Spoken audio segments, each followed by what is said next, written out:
Background in agriculture. I could drive a cat tractor, I could do the irrigation systems. I decided to take environmental studies and planning course at Sonoma State University where I got my degrees. After some training, I became an agriculture crop loss adjuster, which meant that if there were any crops that failed in California for any reason, crop loss adjusters were sent by the state of California to go investigate where these crop losses were and why there were crop losses throughout the state. So I was traveling about 50,000 miles a year in this process from county to county, assessing what kind of crops, what kind of damage they had, and looking into the reasons for the failure itself and how much value the crop was that was lost at that particular time. And then if there was a crop loss that was legitimate, then ranchers or farmers could be paid crop insurance for the loss of their crops. In '98, I began to notice just a little bit of tree decline on the property here. I began to notice that some trees didn't look as healthy, and I started to worry about that just in the background as something that was nagging, because I was concerned about losing the beautiful trees we have around here. Then in early 2000, I began to notice that I would see jets, and they would leave these little tiny trails, and then the sky would white out after that. And I was always irritated because our skies used to be so crystal clear and blue and gorgeous, and all of a sudden you would see these jets, and I kind of thought of them almost as joyriding, and when they were, or skywriting, and when they did this, then the sky would haze over. And so I found myself, when I was teaching tennis and being outdoors all the time, or traveling for work, that I was irritated a little bit about the idea that the skies were hazed over a lot. So that was the first inkling. And then in 2002, I was working for the Mendocino County Probation Department. I was on a lunch break, and a friend of mine stopped me and dragged me into his office and said, "What do you know about this?" And I said, "Nothing." And so he said, "Well," he said, "look," he said, "I want you to know that something strange is happening here, and I'm really concerned about it. My brother, who's in the military, is concerned about this and has called me a couple of times to say he was concerned that there was something here that was going on that was not quite right." He couldn't go any further, but he did take me outside that lunch hour and say, "Today is a really bad day." And that's when he really brought my attention to watching the jets and how the jets would leave a small trail and then it would expand into these huge plumes. And at that particular juncture of time, that day, I was in and bought a pair of binoculars after work and a camera, and I started taking pictures and watching what was going on. And that day, I had never seen so many jets flying in so many directions, leaving so many huge plumes that turned into the, small trails that turned into these huge plumes in my life. And I knew that something was wrong. And that started me investigating what was going on. In the beginning, when I first began to see, notice the jets, I would see one, and then I would see some white haze. But I never did take notice of, really any notice other than some irritation when we hazed out. However, I can say that when I saw this particular day and I began to pay attention, I could hardly drive straight and I had to pull over all the time just to be able to look at these jets and say, look, this is not normal. I think that there were a lot of jets flying that day because there were many going in the same direction, leaving parallel lines. And in subsequent days, I would see many jets flying where the lines were parallel, and there would be 5 or 6 or 7 or 8 all leaving trails at one time. And I thought that that was really peculiar, that there would be so many. Later, I think that there were fewer jets, but that they would circle the county. And they go up one side of the county on the east side, and they go down the west side, and then they go up the east side. And so they would move around the county in kind of a clock-like, moving around a clock. Later, we discovered from talking to people in different counties that they were looping out over the Pacific Ocean and then coming back in, and they were doing these huge loops. Discovered that from the size of one plume and watching one plume expand, that they could cover our skies in solid cloud cover in about 3 hours here in Mendocino County. So that became my initiation, and then I started to watch before work, during lunch hour, after work. I started taking pictures, and I started documenting what I was seeing because I thought that there was something wrong with this picture. I had never seen anything like this in my entire lifetime. My mother, who was in her 80s at the time, I showed her and she said, I've never seen anything like that in all the years I've lived here. Nothing.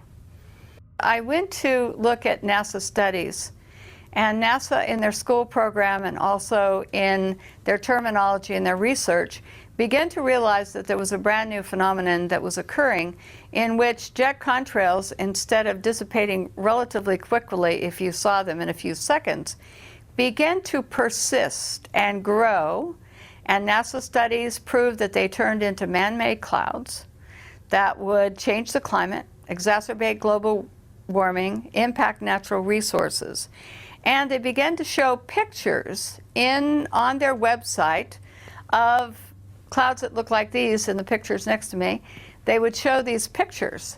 And in showing these pictures, they were like what I was photographing in the skies above us.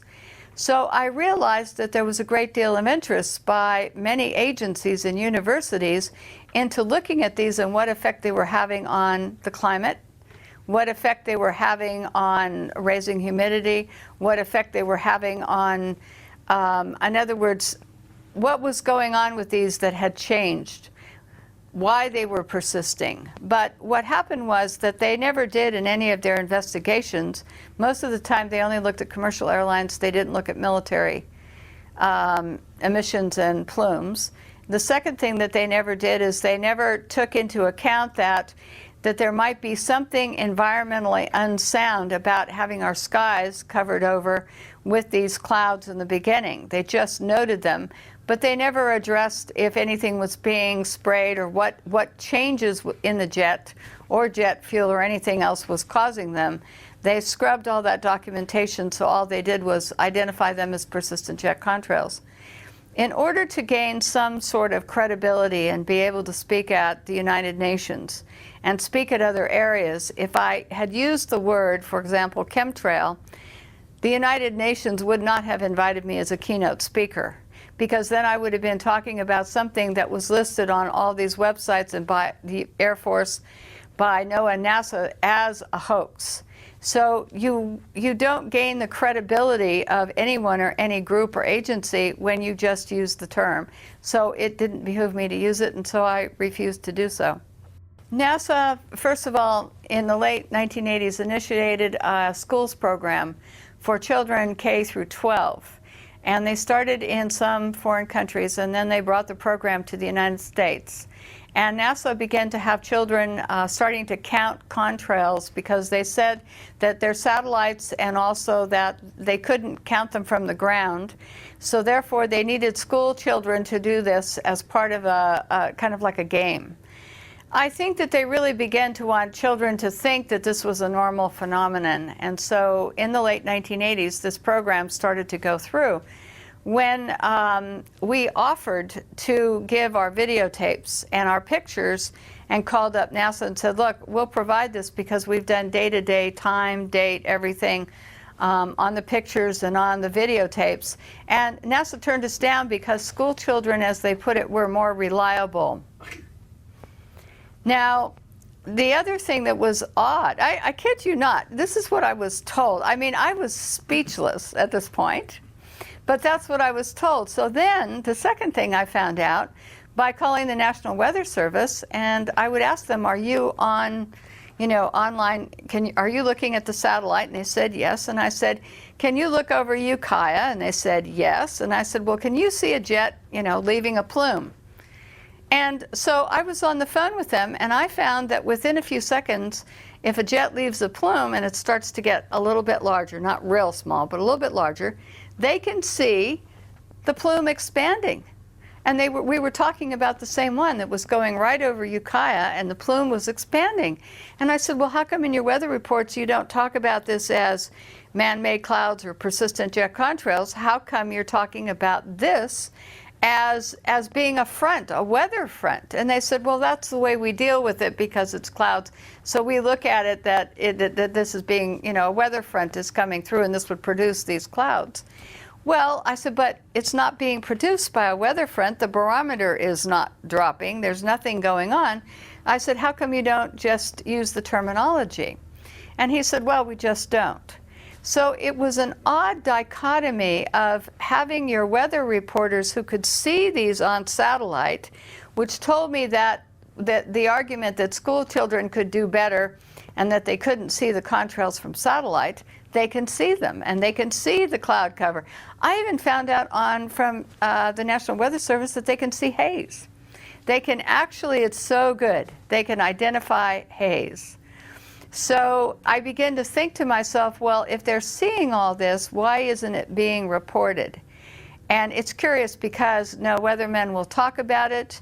If Ukiah was, the sun was occluded and all these man-made clouds appeared over Ukiah and covered the whole thing after 3 hours, they would say, well, it was a front. But you could look to the west and there was no cloud, and the barometer hadn't dropped. There was no cloud front coming in from the Pacific. There was none from any direction. And yet we were covered over in this man-made clouds and haze. And they were saying that this was part of a weather front. So I began to find that I was not happy with what was being said about what we were seeing in the skies. So then it became identifying how long these trails persisted, filming them over time to see how much they expanded, how large someone got. We looked at the black contrails, we looked at the jets themselves, and odd behavior of jets. The configuration on the jets was absolutely terrible because all these agencies were saying it was increasing jet traffic, and yet we could tell from the flight patterns that we got from the FAA that a lot of the flights were military. They weren't normal flight patterns. My Congressman Mike Thompson from California, 1st District, due to several inquiries, got these maps for me. They're 3 maps and they're from the FAA, and then his office sent them to me. And the map shows the San Francisco Bay Area, Mendocino County, and I had asked how many flights there were over Mendocino County. So he gave me 3 separate maps. One is incoming air traffic to Oakland, San Francisco, and San Jose. One is outgoing flights to those same locations.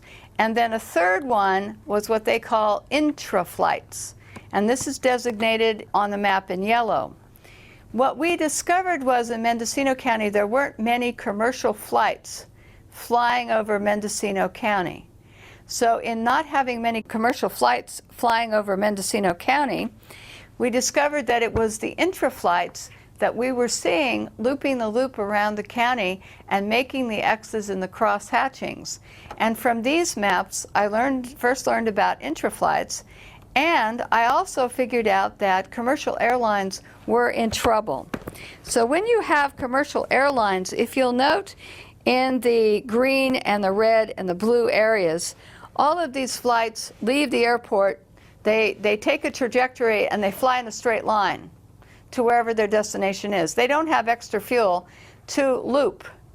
The yellow ones, however, they do the loop around the county, and they have a few planes, not very many, but they can do many, many loops and back and forth crisscrossing.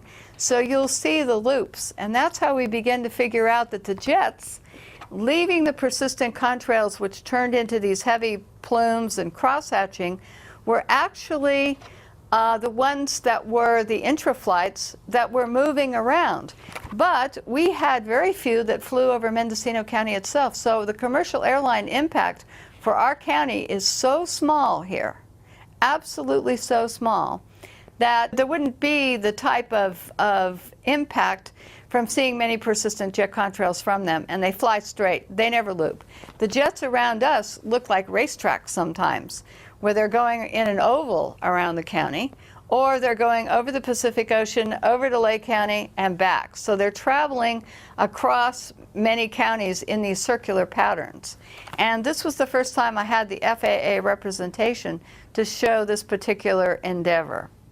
Okay, this area here, right here, is Mendocino County, Sonoma County on one side, and Humboldt County on the other side. But this area here, you could see that the majority of the jet traffic in the green and the red is not covering and not going across our county. So it's mostly free of commercial air traffic. Now, the yellow here are what they call intra-flights.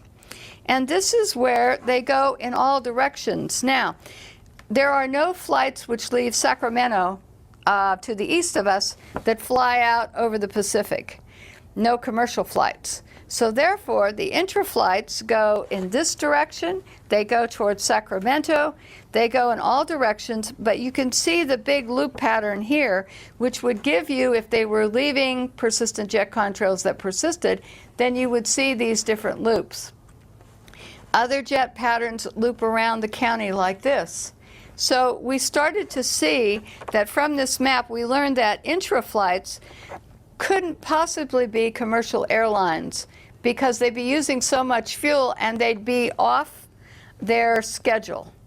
And so because when you get on a flight, they say so much time and you go straight. You don't loop and loop and loop unless there's a weather problem at an airport or something. But this is way too far away for them to be looping into the San Francisco Bay Area, which is way down here. So, and these loops are way out of their range for being in any type of feeding pattern to San Francisco, Oakland, or San Jose. So this is when I first learned about intra-flights, but this is also when I confirmed that there wasn't much air traffic over Mendocino County. So this made us unique in being able to look at the phenomenon of persistent jet contrails and know that when the jets were going in certain directions, it wouldn't be any type of commercial patterns. So that's why we knew that the big jets flying, and the big ones we really saw all of the time, many of them unmarked or not clearly marked, were a part of this interflight pattern that you can see on this map. Persistent jet contrails that persist and stay in the environment for up to 20 hours. This is like geoengineering. It means that you're artificially, man-made in some way, changing our environment. You're adding particulates, you're adding something to the atmosphere, and it's more deliberate than not, but what you can add is you can add particles and chemicals. Weather modification is geoengineering, making it rain somewhere where it normally wouldn't. So we have all of these things where we talk about geoengineering. The interesting part of geoengineering is that it's now being proposed as a way to put particulates in the atmosphere so that we can stop the direct sunlight from reaching the Earth. It means that they could add particles, iron particles to the ocean. That's another form of geoengineering. In other words, when you have jets that change the climate, that's another form of man-made geoengineering. So geoengineering means something that you're going to do in the atmosphere that would not normally be happening on any normal type of basis. In other words, a volcano would be normal. The particulates coming up from a volcano, for example, would be a normal phenomenon, and then we would take whatever consequences comes from that. However, when you start taking and talking about, as Holdren is, he's Obama's science advisor, talking about taking care of global warming, in other words, by putting particles in the air, like sulfur or some other particles, then that means that we're going to take some action where we're going to try to interfere with some normal processes that are going on. And the problem with this, for example, with sulfur, is that sulfur, in the sense of it, we took it out of diesel fuel in California in 2006. And we said we have to clean it up because kids get asthma from sulfur, lots of health problems associated with too much sulfur in diesel fuel. We take it out of diesel fuel, and then someone comes along, like Paul Crutzen, and he says, we're going to put it up in the atmosphere to obscure the sunlight, so less sunlight reaches the Earth, and therefore that will cool us down. But what about the health effects? If you have to take it out of diesel fuel, then my question is, why are you going to put up something that's not helpful into the atmosphere and try to change the process that we live under And that's what geoengineering is. It's taking something and you're going to artificially induce something into our environment that's going to change for some reason. For example, stopping global warming or slowing it down. Let me go back to 2006 in November. NASA Ames in California had a meeting of geoengineers from all over the world. It was a big meeting. It went on for a week and it was not open to the public. During the course of this meeting, they were talking about these different geoengineering projects that they were studying. These were university professors, different people, and there was many proposals that were put forward at this meeting.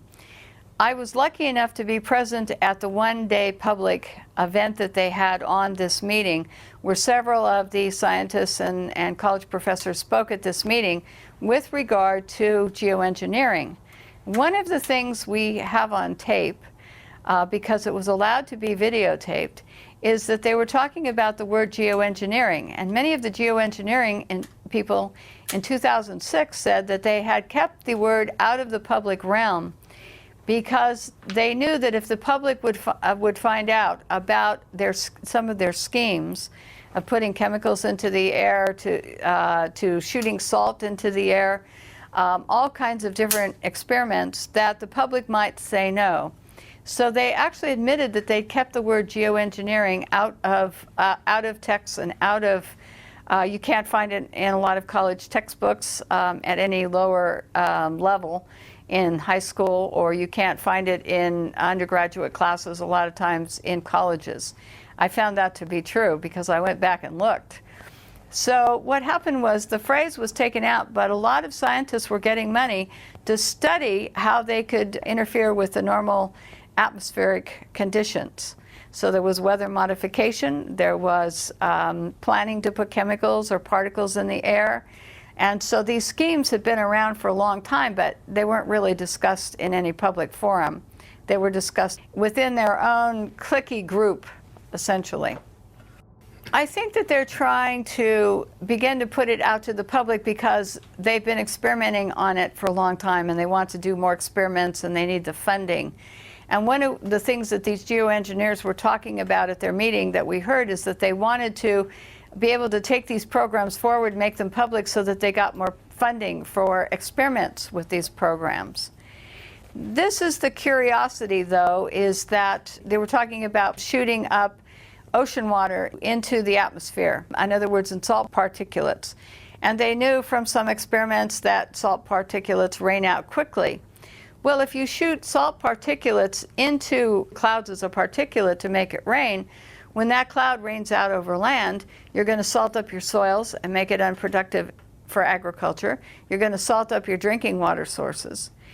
What they wanted to do was add other programs that they wanted to experiment on into the atmosphere to test their different hypotheses about their studies. And in this way, they would gain more university funding through the U.S. government, the Pentagon, whoever wanted to know, in other words, sponsor these studies. Private individuals could also contribute as well. So a whole culture had built up about how we can put things into the atmosphere to cool us down, and this is one of them. I went back and I knew from previous experience working within the California state government that all drinking water tests for every drinking water source in the state of California, now anything that's a winery, anything that's used for public consumption with so many people except for private wells, all drinking water sources, every district, every well, every producer of grapes who had a winery on his place and used well water, whatever it was, all had to test their water. And they have to do the tests that are required, hundreds of them, under the EPA. It occurred to me that if anything was being sprayed at any one time, if I could identify it, it might be showing up in drinking water tests. So there's a CD that's public, it's free of charge. Anyone can buy it. It's got about 18 million bytes of data on it. And you can go up and you can get one, or you can email the state. They'll send you one immediately within 3 or 4 days. And you can look at every drinking water test taken since 1972. in the state of California. I cannot tell you how many tests this amounts to, because every month, every week, they're taking tests all the time, all over the state, different utilities, different districts. I went back and looked at spreadsheets of every county, city, state, whatever, and I tried to determine from looking at all this data if there was anything that looked unusual. I found herbicides and pesticides where I expected to find them in the Central Valley, where they use a lot of herbicides and pesticides. So I kind of took those out. I looked at everything that I thought you would normally find downwind of a factory. After I got rid of all of those, I began to look at, was there anything showing up in all the drinking water spikes across California on a pretty consistent level? Initially, I looked for things like barium, aluminum, manganese, magnesium, calcium. I looked at what the pH of the water was to see if I could find any blips in pH. But what I discovered was that during the course of the year, starting in 1990, no less, that the water sources were all registering unusual spikes. Now, they weren't spiking just alone. Almost every water test in the state of California was showing spikes in a certain year and a certain month for certain of these chemicals.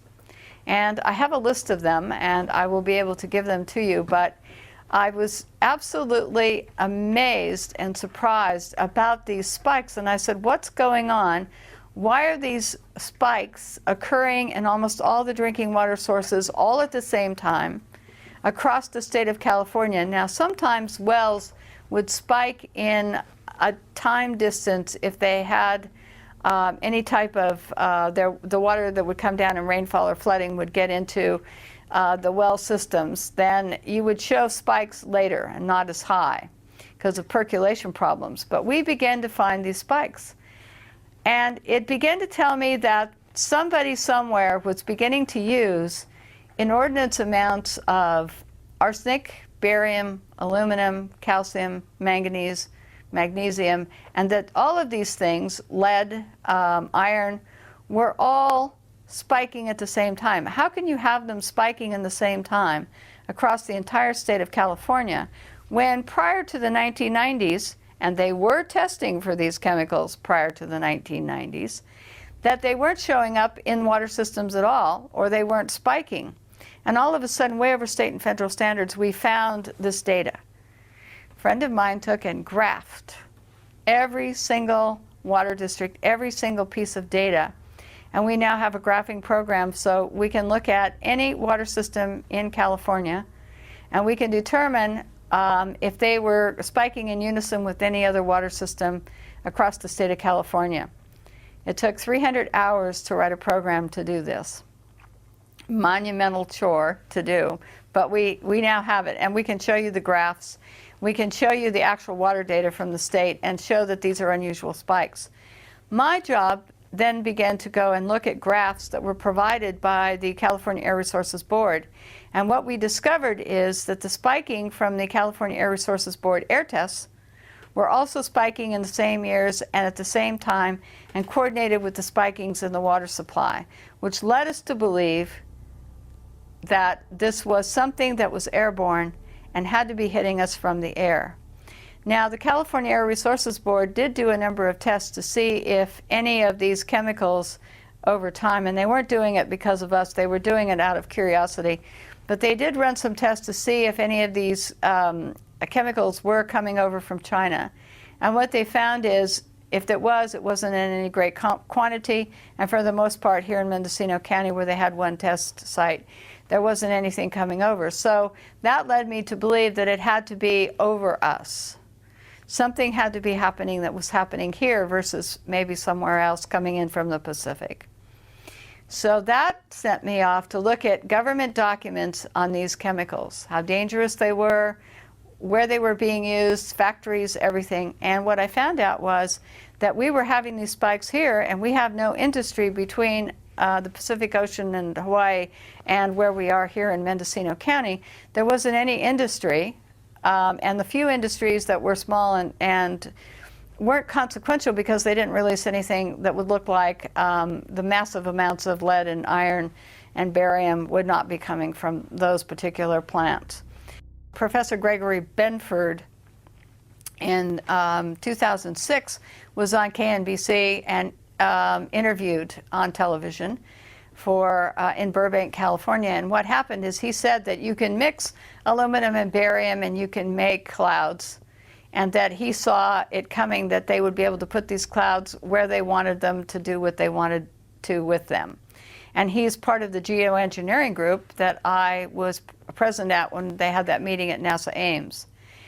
The second thing is that I started to look at other programs that the government was doing, atmospheric testing programs, other things, not related to the jets. And I began to find that these chemicals were being shot up on the space shuttle and shot up on rockets, and that they would send canisters packed with sulfur hexafluoride, which is a man-made chemical which exacerbates global warming, barium, aluminum, trimethyl aluminum, strontium, lithium, and they would send the canisters up, release them at different levels in the atmosphere, and to do ionospheric testing, they would superheat them till they exploded, and then they would do these chemical reactions, much like explosions you would see from light shows and things like that. You'd have this big explosion, and then you would go through, and these chemicals would blow up and intermix. So the barium, I began to think that were these coordinating, these atmospheric tests, were they coordinating with the spikes in California and other areas? And I believe that from some of the data that I looked at, trying to correspond the dates of the tests, when they were done, and also the water data and the air data, I think that some of these could have actually added to the water pollution in the state of California airborne, because this would come down. Now, a lot of people have associated the jets with releasing different types of chemicals. I do know from the EPA that there's a whole host of chemicals, jet fuel emissions, and they're highly polluting, just like automobile exhaust. Carcinogens are involved in them. They deplete beneficial atmospheric ozone. They have crop damage associated with them. Some of the chemicals are involved in short-term memory loss, other things.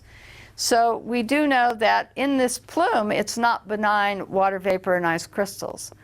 But I could never find any documentation which would say that anything else was being sprayed. And with all these other chemicals being used in other government programs, it would be very hard to make a correlation unless you actually got into the plume and took a test. But since most of the planes that are leaving these big, huge plumes are military airplanes, you can't fly in that airspace. Pilots would be arrested, and it would be extremely dangerous to get into that airspace under Homeland Security rules and regulations to be able to take the test. So having to take a test at altitude and in other areas, it makes it very difficult. The government has not expressed any interest, nor have elected officials, in actually putting the subject to rest by testing these plumes either. So what they do is NASA, NOAA, a lot of studies, university studies, they look at these plumes and say, yes, these are man-made clouds.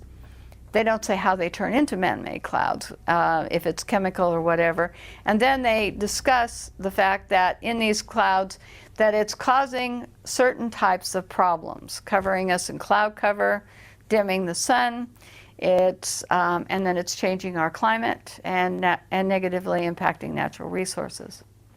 The spiking in these chemicals, the state of California and all water districts across the United States and the EPA all require water testing, and they test for chemicals in the water that are hazardous to human health in some way.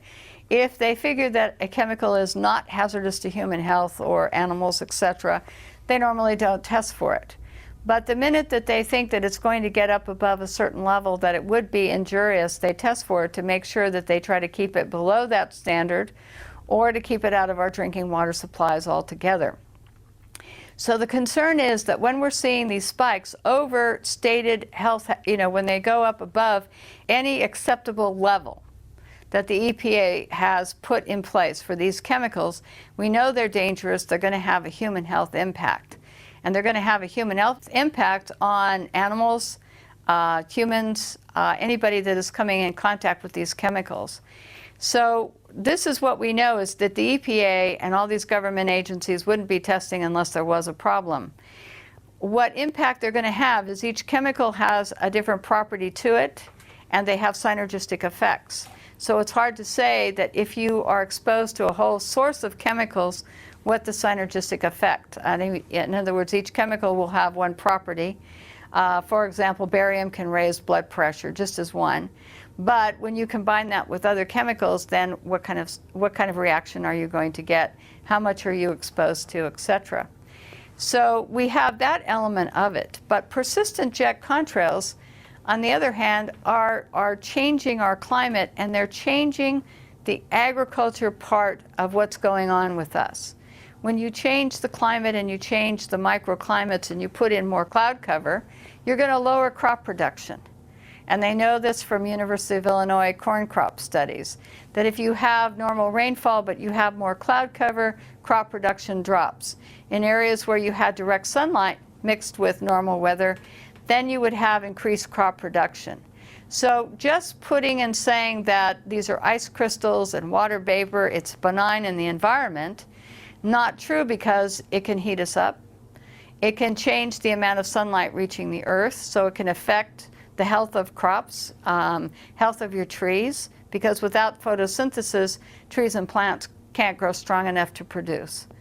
And you need all of this. So to say that we're going to cut off the sunlight by either geoengineering or through allowing these persistent jet contrails to keep persisting, what we're saying is we're changing our climate, we're doing a geoengineering project, and it's going to have consequences on our food supply.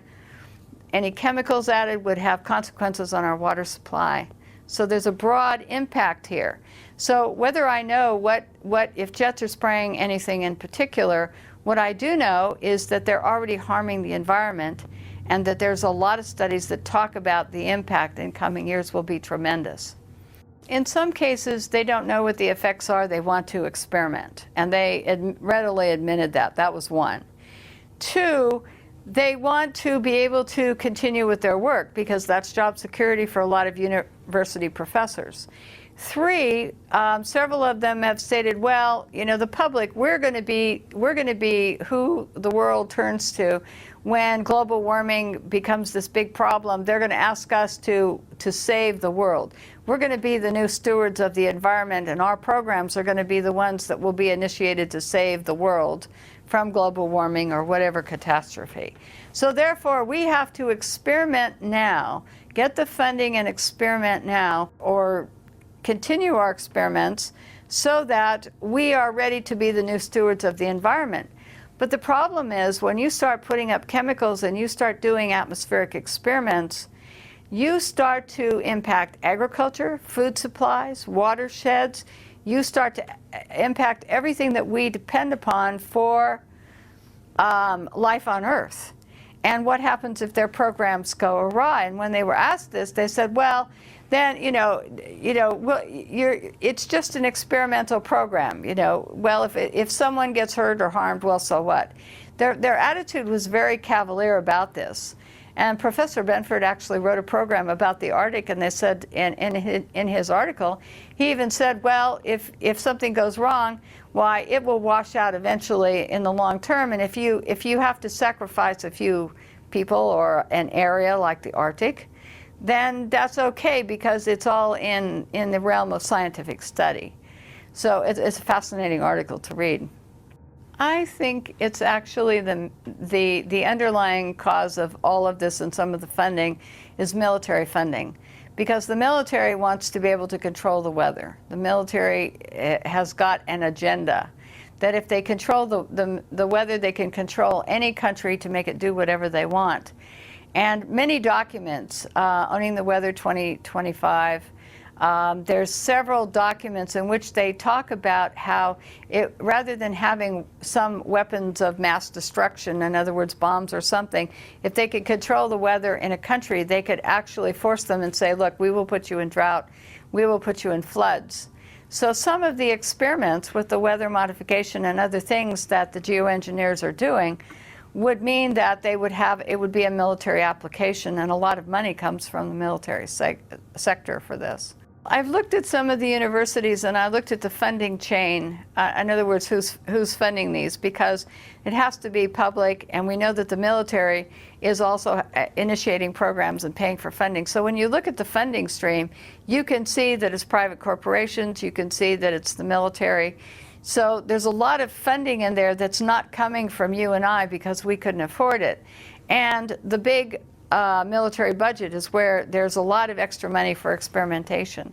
So that's where a lot of the funding, and then it's private corporations who will make money from these experiments going in and will produce whatever's needed to do these experiments. So that funding is coming in. It's like the CRES program, the CRRES, when they were sending up these canisters in loaded with chemicals to superheat. Well, that was a NASA budget, that's the US Air Force budget, and then they do ionospheric testing. Well, how do we know what impact that had on the environment that protects us around the Earth? We don't really know. We just don't really know. The first thing that we started to notice about jets and these engines is they would leave a small contrail, very small. You would see it behind the plane, it would disappear within seconds and be gone. All of a sudden, this new phenomenon began to appear somewhere in the late 1980s, as far as I can document from Mendocino County, looking at pictures and weather documents and cloud pictures, old cloud pictures. All of a sudden, there seemed to be a time when NASA and other agencies began to realize that contrails were beginning to persist. So NASA started studying jet contrails, and they started to see that they were persisting for up to 20 hours. They could cover 4,000 square kilometers. So they could cover huge areas, one contrail this is. So NASA studies began to show that they were exacerbating warming starting in the around 1975. They began to show that there was a new phenomenon which they didn't have before, had not seen before, where these contrails persisting rather than dissipating very quickly began to be something that they talked about, studied, etc. We don't know, in other words, why they began to persist. This is one of the curiosities here.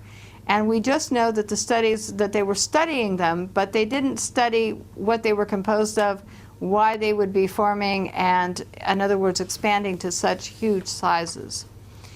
But my curiosity with NASA became that when they were talking about persistent jet contrails, they didn't talk about the fact that there were all these different varieties.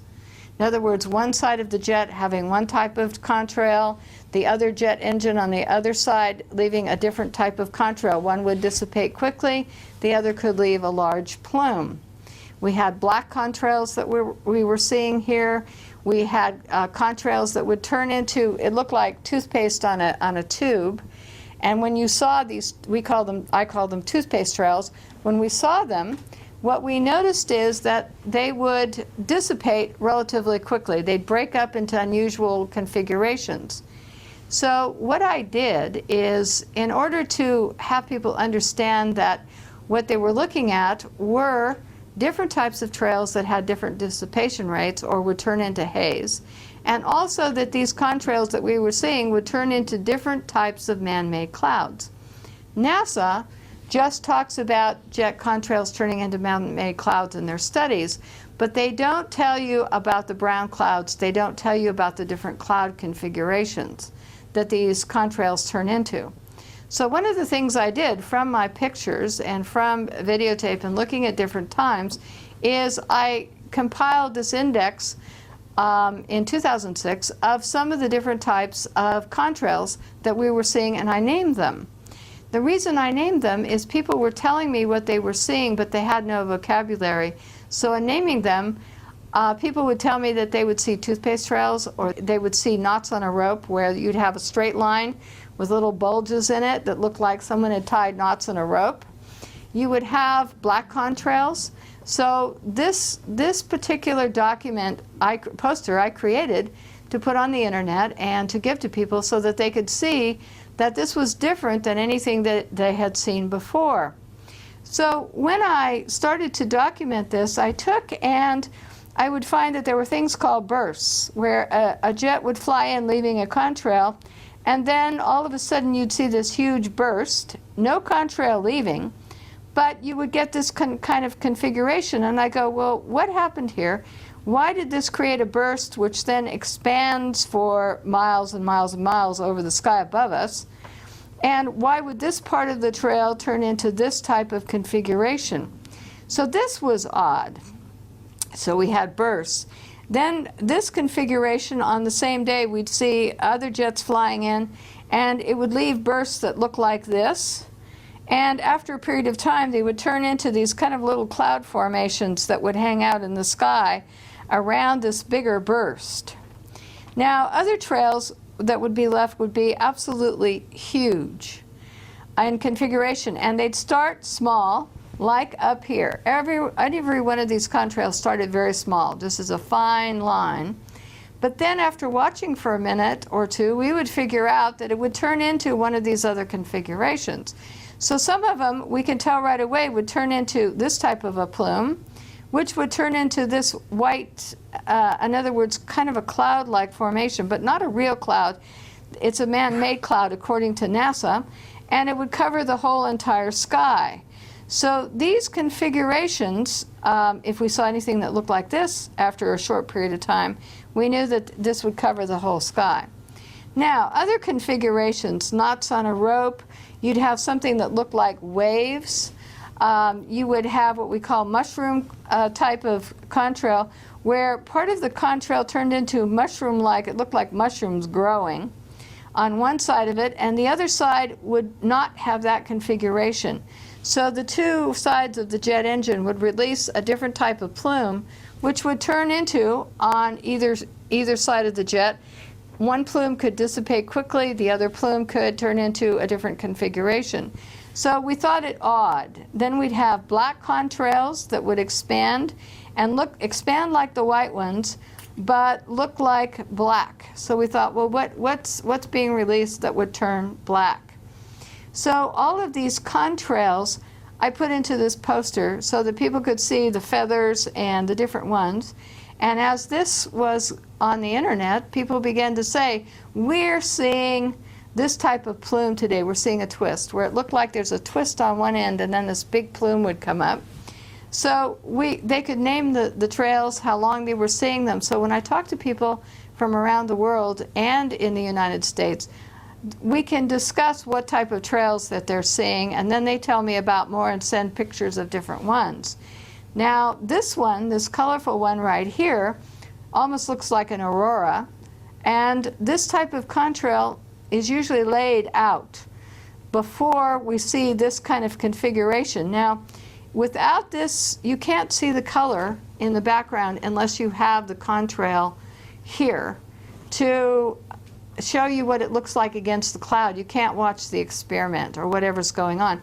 We never saw anything like this when we were growing up.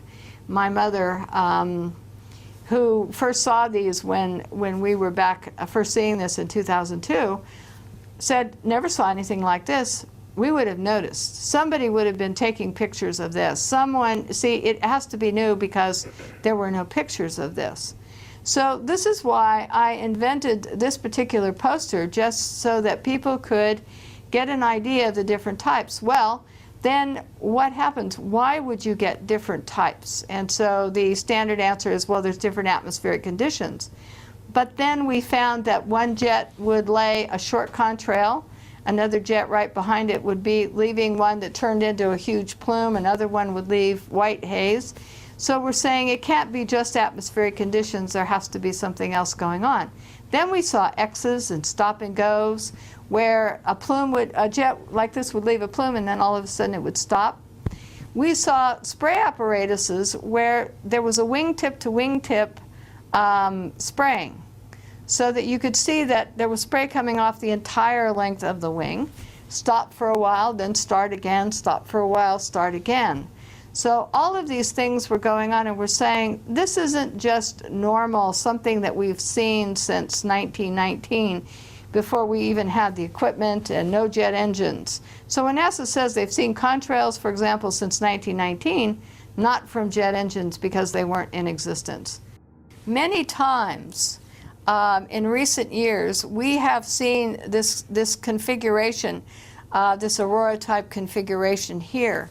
However, when you go back into recorded history, people have been taking pictures for a long time. People have been addressing this issue for a long time. And there would have been pictures somewhere in the 60s and in the 50s. Someone would have been taking these kind of pictures, looking at these type of clouds, seeing these configurations. And so that's why this is a new phenomenon.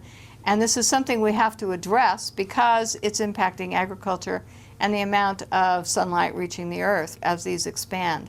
So we know that they're having certain problems. So we have to get our elected officials to begin to address these issues of how they're impacting our environment, and are we going to allow this to continue?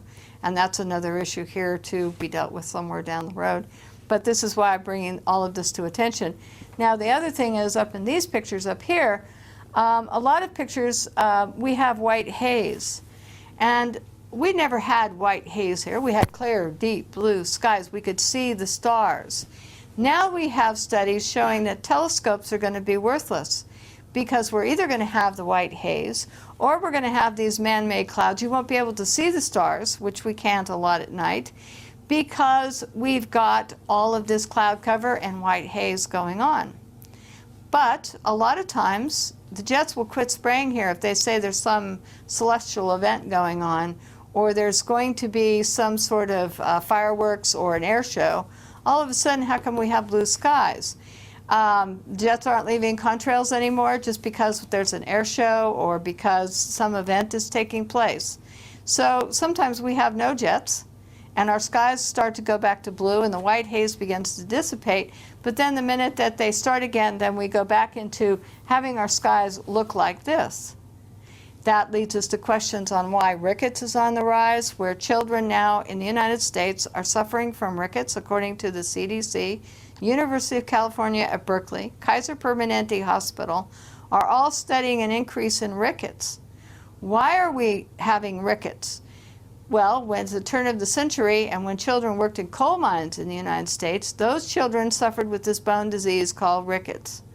Now it's on the rise in the United States, and could it be that we're having so much cloud cover from these persistent jet contrails that turn into man-made clouds and haze that we're getting less sunlight, and therefore we're not getting enough vitamin D and we're getting cases of rickets. No one is looking at this subject with regard to when they're studying rickets. When I look at their studies, they're studying a lot of other things, but they're not studying what's happening in our skies to determine if this is one of the causes, and this is something that should be addressed. What we see from the ground is we'll see a plume and then it expands. And the satellite pictures do show, and I have a lot of them, other people have a lot of them, we've seen them, do show the contrails and they show the cross-hatching. They show that they're expanding. You can watch them over time on satellite pictures, and you can see as there's flights going around over certain areas that they expand. So we can see them. So they can see them from space, they can see them from the ground. So that there's no secret here about who's flying the jets. The FAA keeps records, Homeland Security keeps records, everybody keeps records, who's leaving the contrails, where these planes take off from, because they have to file flight pass.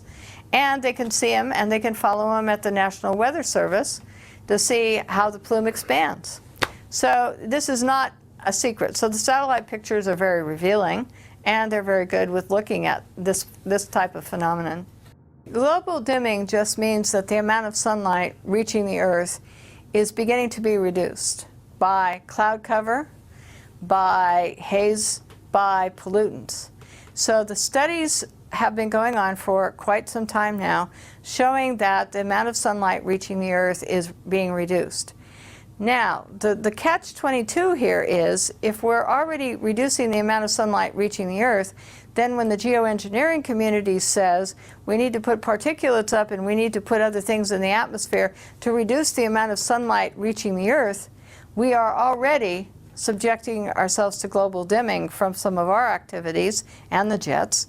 So wouldn't this cause a worse problem, because we're not cooling down, technically, because we're in a global dimming cycle, which is getting, the amount of sunlight reaching the Earth is getting less and less. So I have some questions about global dimming and also about scientists putting more things in the air to stop sunlight reaching the Earth, because if you don't have the sunlight, then you don't have crop production as well. So human health decline, mentally, depression, all kinds of things can happen because we obscure the sunlight from reaching the Earth. Weather modification means that someone puts a chemical or particulate, something into the air to seed clouds to get them to rain out or to snow in areas where they may not rain out or snow if left on the normal weather cycles.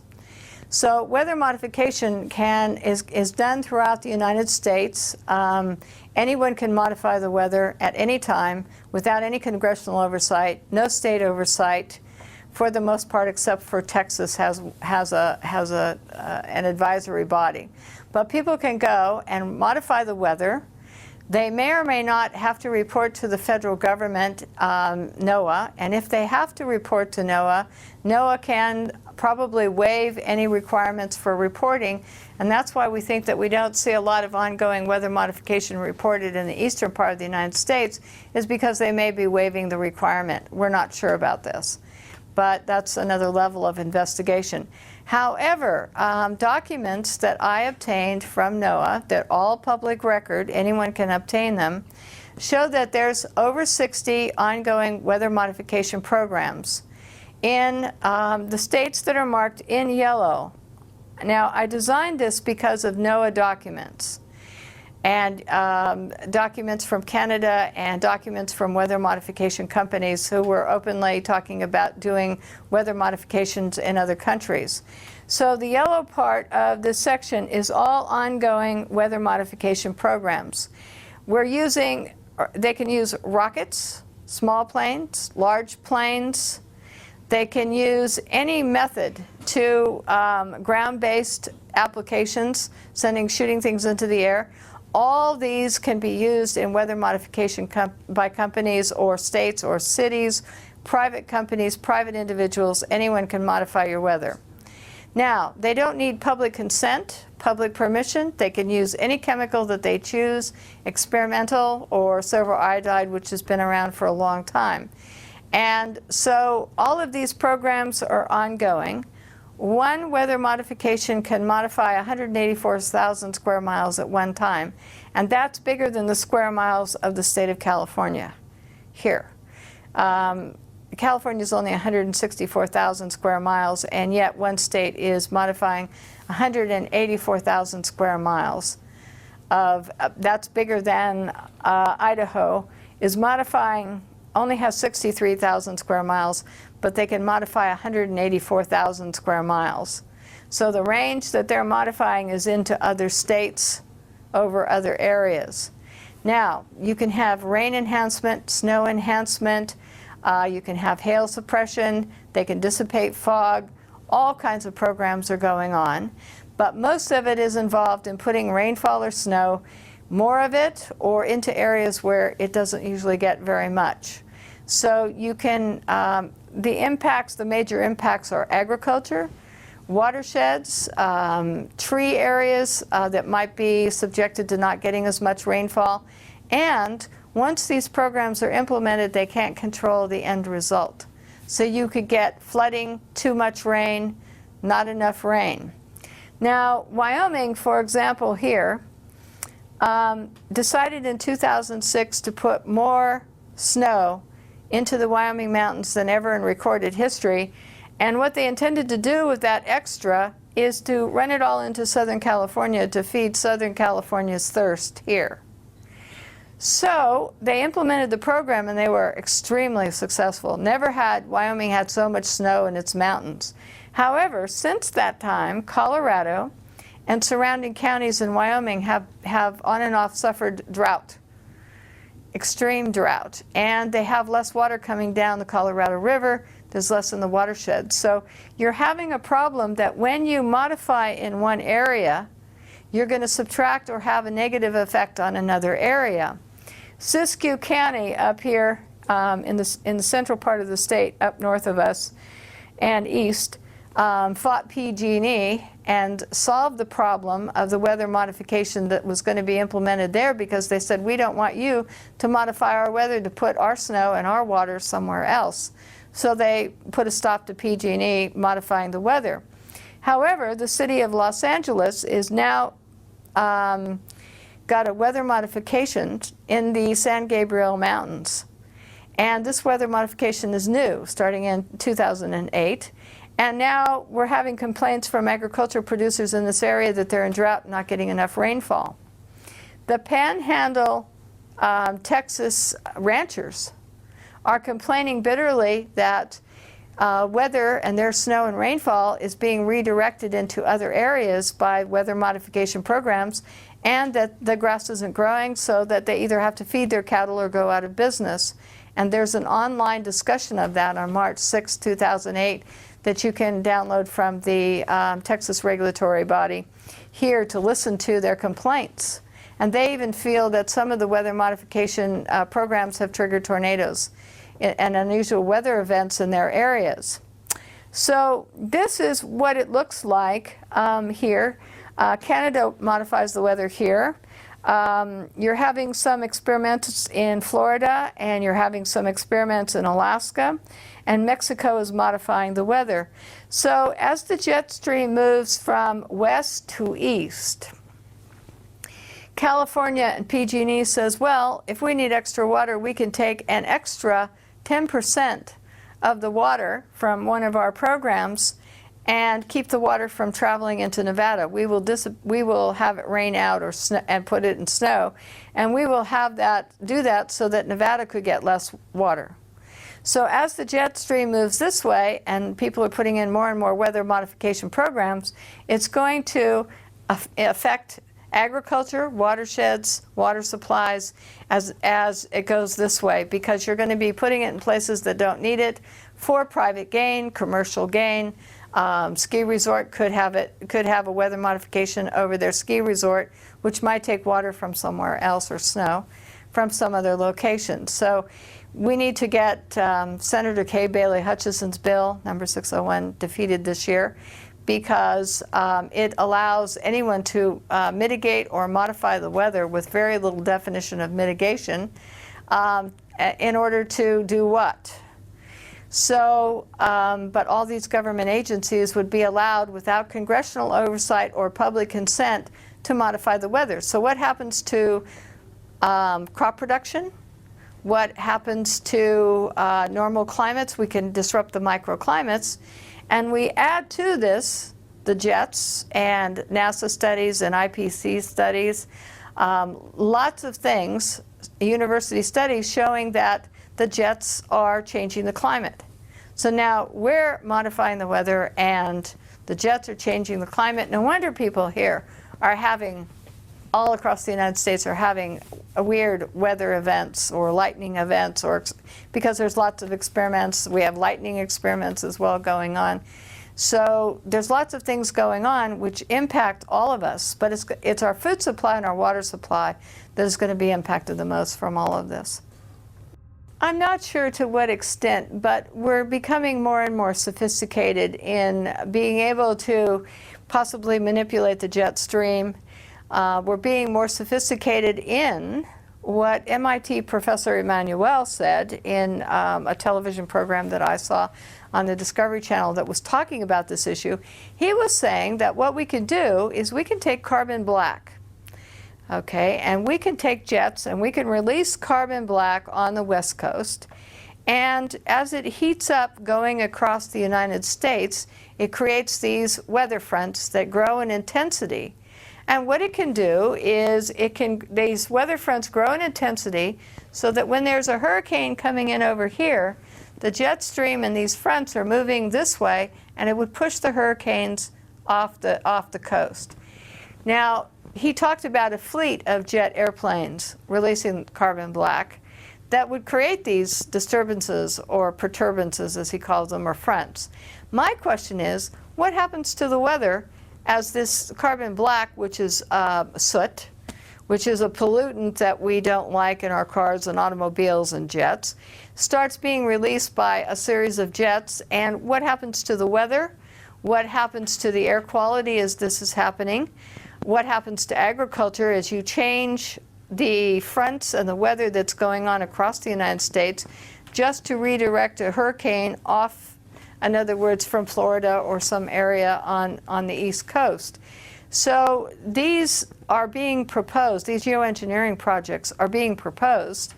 We kind of feel that since we're seeing black contrails here every so often, that they may be starting to practice with this so that they could determine and see if this particular project would work. There's a treaty against manipulating the weather for warfare. There's also a treaty against having weather modification programs that last more than so many days, etc. But everyone is engaged here, as you can see from this map, in modifying the weather. There's something going on all over. The programs can last as long as they want. All this is going on, and as we perfect this and do studies and research and they perfect, more and more they will be able to control the weather, change what's happening, and when they do that, they disrupt your watershed, the water supplies to your watersheds, and they disrupt agriculture and the microclimates needed to produce crops. And so the detrimental effect is on all of us. And I think that they're, at some point with these weather modification programs, experimenting on us. In other words, we're the guinea pigs to see that if we do this, then we may have this effect. And we could be used to perfect it. And since there's no oversight, no rules, any chemicals can be used, any experiment with regard to the atmosphere, and that the public has no say,